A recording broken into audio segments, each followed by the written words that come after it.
अस्सलाम वालेकुम जी, कैसे हैं आप सब? खरीद से मैं हूं मुनीर अहमद, सिरात रियल एस्टेट बिल्डर के प्लेटफॉर्म से। 23 नवंबर की हेयरिंग, जिसके ऊपर हमने ऑलरेडी भी वीडियो बनाई। सब लोग जानते हैं कि हेयरिंग काफ़ी लेट तक चली। 6:30 बजे जाके तकरीबन जो है कोर्ट वो क्लोज़ हुआ। कुछ मामलात, कुछ चीज़ें हमारे तक पहुँची, हमने आप तक कन्वे की। अभी काफ़ी डिटेल के साथ काफ़ी सोर्सेज है हमारे पास, चीज़ें कुछ आके मौजूद हैं हमारे पास है, जो हम आप तक शेयर करेंगे, आपको बताएंगे कि कल की हेयरिंग का एंड यूज़र के ऊपर क्या इम्पैक्ट है, बहरिया टाउन की मैनेजमेंट के ऊपर क्या इम्पैक्ट है, और कल जो सिचुएशन सारी हुई है उसके असरात क्या होंगे बहरिया टाउन कराची की प्रॉपर्टी के ऊपर। इसमें बेसिकली कुछ सियासी चीज़ें भी ऐड ऑन है, लेकिन हम उनको इग्नोर करेंगे। हमारा खालिस्तान मकसद जो है वो बहरिया टाउन कराची से रिलेट करेगा। हम आपको बताएंगे कि बहरिया टाउन कराची के ऊपर इसके क्या असरात होंगे। तीनों बहुत अहम जो है वो टॉपिक्स हैं कि एंड यूज़र कंज्यूमर के ऊपर क्या इम्पैक्ट्स होंगे, बहरिया टाउन कराची की मार्केट के ऊपर क्या असरात होंगे, और इस कोर्ट के बहरिया टाउन के ऊपर क्या असरात होंगे या इसका क्या फ़ैसला हुआ।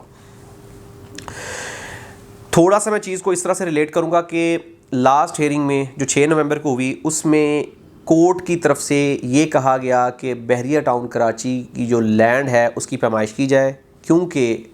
जो बहरिया टाउन कराची के वकील थे सलमान भट्ट साहब, जो कि नवाज़ शरीफ के भी वकील रह चुके हैं, काफ़ी बड़ा नाम है उनका। उन्होंने ये रिक्वेस्ट की थी कि भाई जो बहरिया को लैंड दी गई है वो कम दी गई है, लिहाजा हम पेमेंट किस बिना पे दें, या तो हमारी लैंड पूरी कर दें, हम आपको पेमेंट कर देते हैं, या फिर ये कि हमारी पेमेंट हमें माफ़ कर दी जाए। जिसके ऊपर 13 रुकनी एक बेंच तश्कील दिया गया,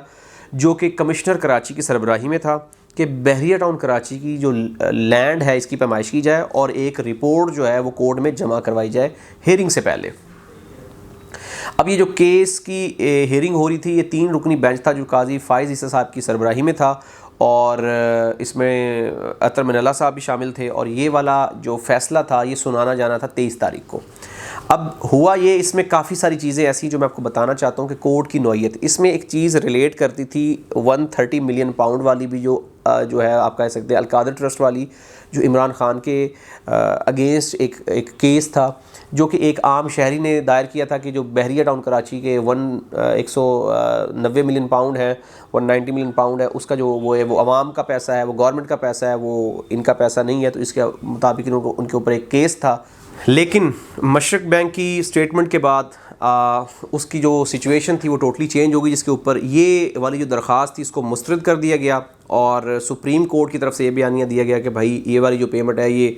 गवर्नमेंट ऑफ पाकिस्तान जाने और मलिक रियाज जाने, इसमें सुप्रीम कोर्ट का कोई लेना देना नहीं है, ये दरख्वास्त मुस्तरद होगी। इसके ऊपर इमरान खान के ऊपर जो केस था, जो मामलात थे,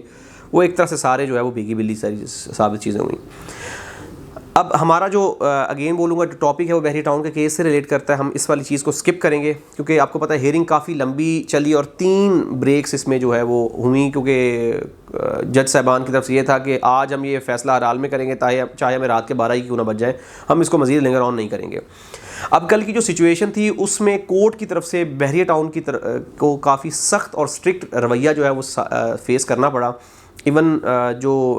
इनके बहरिया के वकील थे उनको भी जो बोल रहे थे उनको बोलने की भी इजाज़त सही से नहीं मिल रही थी। उनको आगे से बार बार टोका जा रहा था, उनको मना किया जा रहा था, उनको काफ़ी सरजनश की जा रही थी, और उनको कहा जा रहा था कि आप सियासी बयान ना दें, आप वकीलों जैसे काम करें। मतलब इस तरह की चीज़ें की जा रही थी ताकि उनको प्रेशर में रखा जा सके।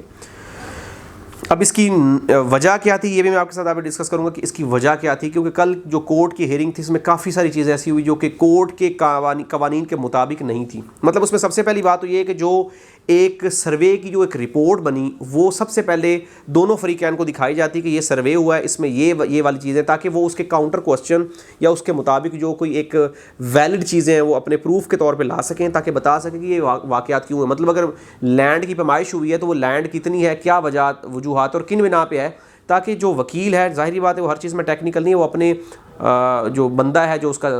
मतलब एक कस्टमर है या उसका जो क्लाइंट है, उससे डिस्कस करे कि ये लैंड क्यों है। मतलब वो बहरिया टाउन मैनेजमेंट से डिस्कस करता है कि ये लैंड इतनी क्यों है, ये क्या मामला है, लेकिन उसको दिखाया नहीं गया। वो एक बंद लिफाफे की सूरत में आया गया, और कोर्ट की हेयरिंग जब हो रही थी उस वक्त उनको पेश किया गया, वो वकील को दिखाया नहीं गया, जिसके ऊपर वकील ने कहा कि ये गलत और गैर आइनी तरीका है, हमें ये राइट्स बनते हैं कि हमें दिखाया जाए, हम इसको देखें और इसके ऊपर सारी सिचुएशन को देख के हम इसको आगे प्रोसीड करें। ये बड़ी टेक्निकल एक चीज़ है जिसको बहरिया से दूर रखा गया। अब सीन ये हुआ कि जो पैमाइश हुई 19,931 एकड़ की, कि बहरिया के पास जो लैंड है वो 19,931 एकड़ है, जबकि बहरिया को जो अलॉट हुई है मलीर डेवलपमेंट अथॉरिटी या मलीर कंट्रोल बिल्डिंग अथॉरिटी की तरफ से वो हुई है 16,896 एकड़। मतलब 3,031 एकड़ की जो लैंड है वो बहरिया के पास एक्स्ट्रा है, मतलब बहरिया नाजायज़ काबिज़ है 3,031 एकड़ की लैंड के ऊपर। और ये एक अलग सिचुएशन होगी, क्योंकि कोर्ट को जो कहा गया था लास्ट हियरिंग में कि बहरिया के पास लैंड कम है जो तकरीबन 4,000 एकड़ है, और अभी जो है पैमाइश के बाद 3,000 एकड़ एक्स्ट्रा निकली, तो टोटल प्रेशर बहरिया की तरफ आ गया। मतलब इन एक्चुअल तकरीबन 7,500 एकड़ बहरिया के पास नाजायज़ तौर पे बहरिया काबिज़ है बहरिया के कागज़ों में, और बहरिया गवर्नमेंट के कागज़ों में 3,031 एकड़, जिसमें तकरीबन 2,222 एकड़ डिस्ट्रिक्ट जामशोरों में और 831 एकड़ जो है वो डिस्ट्रिक्ट मलीर में बहरिया के पास नाजायज़ तौर पे काबिज़ थी, अकॉर्डिंग टू कोर्ट जो सर्वे हुआ। अब ये जब बात हुई तो जो कोर्ट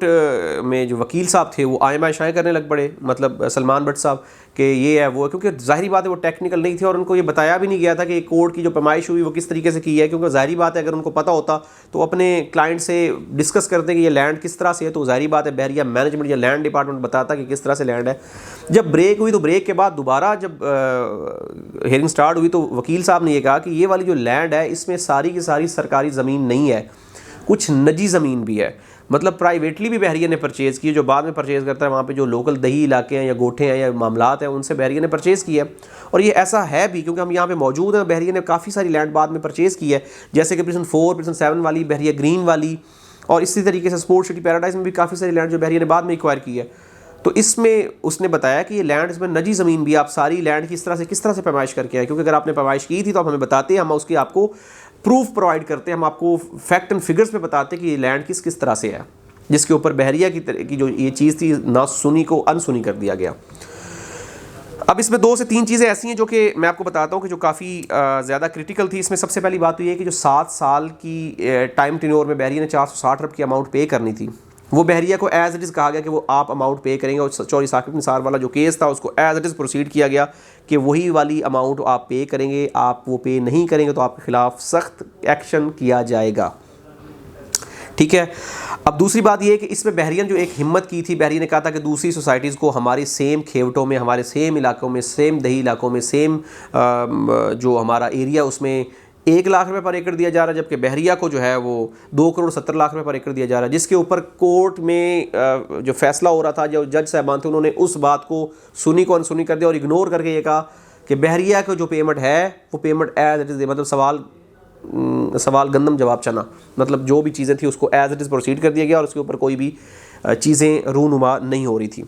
अब इससे जो सिचुएशन सामने नज़र आ रही थी वो ये नज़र आ रही थी कि बहरिया को दीवार के साथ लगाया जा रहा है, बहरिया को सख्त रिएक्शन दिया जा रहा है, मलिक साहब को हाथ पाँव बांध के कंपनी के सामने फेंका जा रहा है, और कंपनी के सामने फेंक के ये कहा जा रहा है कि आप या तो वीडियो बनाएं और आप पारसा बन जाएं, या फिर आप 460 अरब की अमाउंट पे करें। हम माजी में भी काफ़ी सारी ऐसी वीडियोस देख चुके हैं कि लोग को गुनहगार से डायरेक्टली उनको बाजियाब कर दिया जाता था जब वो वीडियो बना के आते थे। तो मलिक साहब के साथ भी ऐसी चीज़ें हो रही हैं। अब वल्लाह आलम मलिक साहब के साथ उनकी डील नहीं हो पा रही है या मलिक साहब मान नहीं रहे हैं, जो भी मामलात चल रहे हैं, लेकिन इन एक्चुअल जो सिचुएशन ये है कि या तो मलिक साहब वीडियो बनाएंगे और मलिक साहब की जो अमाउंट है वो माफ़ कर दी जाएगी, या फिर मलिक साहब को ये वाली 460 अरब की अमाउंट पे करनी पड़ेगी, चाहे मलिक साहब का मौक़िफ़ जितना भी स्ट्रॉन्ग है, मलिक साहब ये वाली अमाउंट पे करेंगे। अब इसमें एक चीज़ और भी है कि ये वाली अमाउंट मलिक साहब ने खुद एक्सेप्ट की थी, और ये लास्ट ईयर में गवर्नमेंट ने कहा भी था, मतलब सुप्रीम कोर्ट ने कहा भी था कि आपने खुद एक्सेप्ट किया, अब आप इसको क्यों इससे भाग रहे हैं, ये आपको अमाउंट पे करनी पड़ेगी। अब वल्लाह आलम उसके वक्त बहरिया के पास प्रॉपर वर्किंग नहीं थी, या बहरिया ने उस वक्त चेक नहीं किया था कि यहाँ पे दूसरी सोसाइटीज़ को क्या रेट दिया गया, या बहरिया के जो भी मामलात थे। अभी जब बहरिया को पिन किया गया है, क्योंकि ये एक तरह से पिन किया गया है, जब पिन करके लाया गया है तो उस वक्त बेसिकली ये मामला 190 मिलियन पाउंड वाला, अलकादर ट्रस्ट वाला, इमरान खान वाला, ये तमाम चीज़ें इससे रिलेट करती हैं। अगर वो सियासी चीज़ें मलिक साहब एक्सेप्ट कर लें, जो कि मलिक साहब अभी तक जो मौके की मुनासबत से महसूस हो रहा है कि नहीं कर रहे हैं उनकी रिक्वायरमेंट के मुताबिक, तो अगर वो कर लेते हैं तो सारे मामला ख़त्म हो जाएंगे, बहरिया को लीज़ भी मिल जाएगी, बहरिया को ये अमाउंट भी माफ़ हो जाएगी और सब चीज़ें कंट्रोल में हो जाएंगी। तो अभी तक जो बहरिया के मामलात हैं वो ये है कि बहरिया को 460 रुपये की अमाउंट पे करनी होगी, और अगर वो पेमेंट नहीं पे करेगा तो बहरिया के ख़िलाफ़ सख्त एक्शन कार्रवाई की जाएगी। एक चीज़ क्लियर होगी। दूसरी चीज़, मार्केट के ऊपर इसके क्या असरात होंगे। अब मार्केट के ऊपर अभी तो फ़िलहाल नेगेटिव असरात है इस चीज़ के, क्योंकि अभी जो कल की हेयरिंग हुई है, जो कोर्ट में सुनाई की बात, वो काफ़ी हद तक स्ट्रिक्ट है और बहरिया के एक तरह से अगेंस्ट है, और बहरिया की कोई भी बात सुनी नहीं गई, बहरिया की कोई भी दाद रसी नहीं की गई। इवन बहरिया के साथ काफ़ी स्ट्रिक्ट और सख्त रवैया अख्तियार किया गया, और बहरिया की कोई भी बात को ये मतलब बेसिकली जब आप कोर्ट में जाते हैं तो वकील अपना मौक़िफ़ बयान करता है, अपने क्लाइंट का बताता है, लेकिन कल जो हेयरिंग हुई उसमें जो सिचुएशन लग रही थी, जो मामलात लग रहे थे, उसके मुताबिक ऐसे ही लग रहा था कि वन साइडेड चीज़ें हो रही हैं, और इवन ये भी लग रहा था कि कोर्ट भी काफ़ी हद तक साइड मार रहा है दूसरी पार्टी की। मतलब इसमें अलकादर ट्रस्ट वाली बात मैं कर रहा हूँ। लेकिन अब ये सारी सिनेरियो ये है कि या तो आगे कोई नेक्स्ट प्रोसीजर होगा कि कोई वीडियो बन के सामने आ जाएगी, कोई एक बयान आ जाएगा एक कि ये हो गया वो हो गया, तो मामलात का पासा पलट जाएगा, और पाकिस्तान में सब चीज़ें पॉसिबल है, कल को कोई भी चीज़ दूसरी हो जाएगी और मामलात सारे स्मूथ हो जाएंगे, ग्रीन चिट मिल जाएगी, क्लीन स्वीप हो जाएगा, बहरिया के सारे केस माफ़ हो जाएंगे, पेमेंट माफ़ हो जाएगी, बहरिया नीट एंड क्लीन तरीके से आगे प्रोसीड कर जाएगा। अब दूसरा, इसमें बहरिया ने जो पेमेंट 190 मिलियन की पेमेंट थी, वो बहरिया को सुप्रीम कोर्ट ने कहा कि वो सुप्रीम कोर्ट की पेमेंट नहीं है, वो इसके कोर्ट अकाउंट में क्यों पड़ी है, वो वफाक और सिंध हुकूमत के अकाउंट्स में कुछ पेमेंट्स उन्होंने डाल दी और वो मामला को इस तरह क्लोज कर दी गया। और वो वाली पेमेंट बहरिया की उस अमाउंट में जो 35 अरब की ऑलरेडी अमाउंट बहरिया ने पे की हुई थी 460 अरब के अगेंस्ट, उसमें वो कंसीडर नहीं की गई। उसकी वजह ये थी कि अगर वो की जाती तो डेफिनेटली काफ़ी सारी ह्यूज अमाउंट, क्योंकि वो पेमेंट तो एक तरह से बहरिया की है, लेकिन कहा यह गया कि वो बहरिया मैनेजमेंट से नहीं आई, लेकिन मलिक साहब की किसी रिश्तेदार की तरफ से आई, और रिश्तेदार कौन था, मलिक साहब की बहू थी, उसके अकाउंट से वो पेमेंट आई थी। तो कहा यह गया कि वो पेमेंट अगर डायरेक्टली बहरिया से आती तो फिर हम कंसीडर करते, ये पेमेंट डायरेक्टली बहरिया से नहीं आई, लिहाजा हम इसको कंसीडर नहीं करेंगे। जिसके ऊपर वकील साहिब ने, जो सलमान भट्ट साहब, उन्होंने ये कहा कि ये आप लिख के हमें दे दें कि आप इस तरह से नहीं कर रहे हैं, जिसके ऊपर जज साहब ने कहा कि हम ये लिख के नहीं देंगे। तो ये सिचुएशन टोटल थी। अब तीसरा हमारा जो सबसे अहम टॉपिक है वो ये है कि इसका जो एंड यूज़र है, कंज्यूमर है, और जो हमारे जैसे लोग जो बहरिया के साथ रिलेट करते हैं, इनकी ज़िंदगी ऊपर क्या असरात होंगे। तो इस चीज़ से आप मुतमिन रहें कि बहरिया ना तो डिफ़ॉल्ट हो रहा है, बहरिया के ऊपर कोई बिल्डोज़र नहीं चलाया जा रहा, बहरिया के जो एंड यूज़र है, कंज्यूमर है, उनके घरों को उसे निकाल कर उनको बाहर नहीं फेंका जा रहा। बहरिया एक शहर आबाद हो चुका है, और इसमें बेसिकली जितना भी मामलात थे उसमें एंड यूज़र को प्रोटेक्ट किया जा रहा था। उसमें बार बार ये कहा जा रहा था कि ये जो केस है इसमें बहरिया के पास जितनी भी लैंड उन्होंने सेल की, इसका रिकॉर्ड गवर्नमेंट के पास है या नहीं है, जिसके ऊपर ये कहा गया कि बहरिया के पास की जितनी भी चीज़ें सेल हुई इसका रिकॉर्ड गवर्नमेंट के पास नहीं है, जिसके ऊपर ये कहा गया कि ये सारा सिस्टम ऑनलाइन किया जाए, रिकॉर्ड को गवर्नमेंट के नॉलेज में लाया जाए। इसका मकसद ये था कि गवर्नमेंट के नॉलेज में लाने का मकसद ये था कि बहरिया प्रॉपर्टी को लीज़ करे, ये गवर्नमेंट प्रॉपर्टी को लीज़ करे। तो इनडायरेक्टली एंड यूज़र का फ़ायदा हो रहा था, कंज्यूमर का फ़ायदा हो रहा था। मतलब अगर मामला जो भी होते हैं ना, जो एंड यूज़र है, कंज्यूमर है, वो विन विन सिचुएशन में है। बहरिया केस जीत जाता है, बहरिया केस जीतेगा, गवर्नमेंट यहाँ पे लीज़ दे देगी, अलॉटीज़ को लीज़ मिल जाएगी। बहरिया खुदा न खास्ता केस हार जाता है, बहरिया को 460 अरब की अमाउंट पेनल्टी लग जाती है, जो बहरिया पे करेगा, बहरिया उससे भागेगा नहीं, बहरिया पे करेगा। जब बहरिया एक्सेप्ट कर सकते तो बहरिया पे करने में भी उसको दिक्कत नहीं है।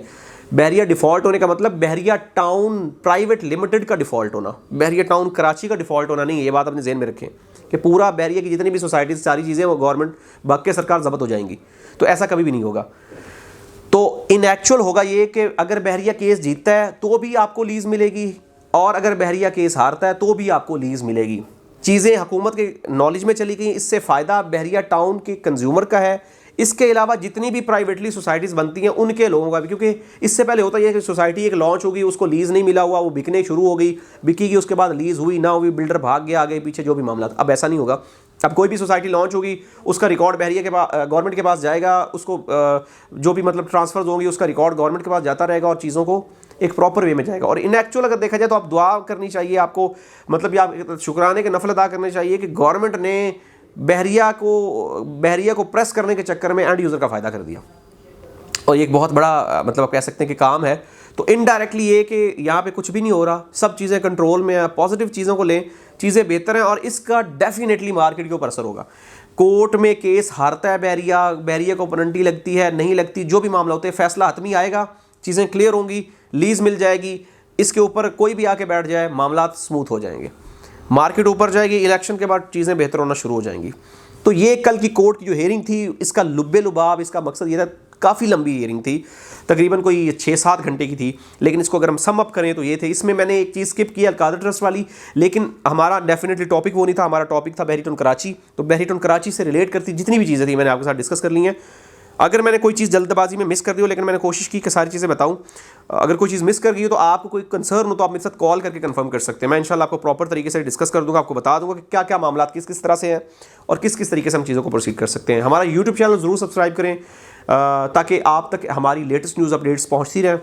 ये कल की हेयरिंग का पूरा एक आप कह सकते हैं कि समंदर को कोसे में बंद किया है। आपसे इंशाअल्लाह इसको इस सुनने से आपको फ़ायदा होगा और आपकी काफ़ी सारे कंसर्न कॉन्सेप्ट क्लियर होंगे। मज़ीद इन्फॉर्मेशन, हेल्प या गाइडलाइन के लिए हमारे दिए गए नंबर्स पर रब्ता करें। हमारा यूट्यूब चैनल ज़रूर सब्सक्राइब करें। मिलते हैं कि नई वीडियो के साथ। अल्लाह हाफ़िज़।